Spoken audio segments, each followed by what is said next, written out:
बार की बात है। एक छोटा सा गांव था जहां लोग खुशहाल जीवन जीते थे।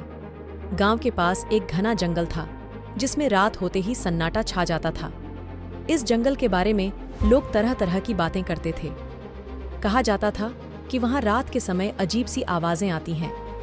एक दिन गांव के साहसी युवक अर्जुन ने फैसला किया कि वह इस जंगल के रहस्य का पता लगाएगा।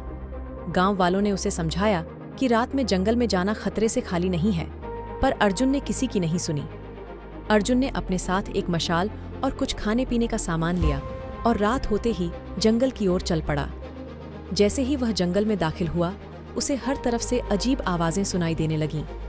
अर्जुन ने सोचा कि ये सिर्फ उसकी कल्पना है और उसने आगे बढ़ना जारी रखा। थोड़ी दूर चलने के बाद अर्जुन को एक पुरानी जर्जर झोपड़ी दिखाई दी। झोपड़ी के चारों ओर अजीब सी रोशनी फैली हुई थी। अर्जुन ने सोचा कि शायद यहाँ कोई रहस्य छिपा है। वह धीरे धीरे झोपड़ी की ओर बढ़ा। जैसे ही वह झोपड़ी के पास पहुंचा, दरवाजा अपने आप खुल गया। अर्जुन ने देखा कि अंदर एक बूढ़ा आदमी बैठा है जो किसी किताब में डूबा हुआ था। अर्जुन ने बूढ़े आदमी से पूछा, आप कौन हैं और इस जंगल में क्या कर रहे हैं? बूढ़े ने धीरे से जवाब दिया, मैं इस जंगल का रक्षक हूँ। यहाँ कई रहस्य छिपे हैं जिनका खुलासा मैं किसी को नहीं करने देता। अर्जुन ने पूछा, क्या मैं इन रहस्यों को जान सकता हूँ?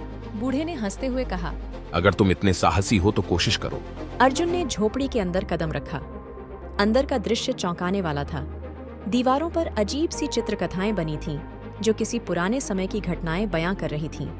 अर्जुन ने ध्यान से एक एक चित्रकथा को देखा। तभी एक चित्रकथा में उसने देखा कि एक योद्धा उसी झोपड़ी में खड़ा है और उसके सामने वही बूढ़ा आदमी है। अर्जुन ने चौंकते हुए पूछा, ये कौन है? बूढ़े ने मुस्कुराते हुए कहा, ये तुम हो। अर्जुन के शरीर में एक सिहरन दौड़ गई। वह समझ नहीं पाया कि ये सब क्या हो रहा है।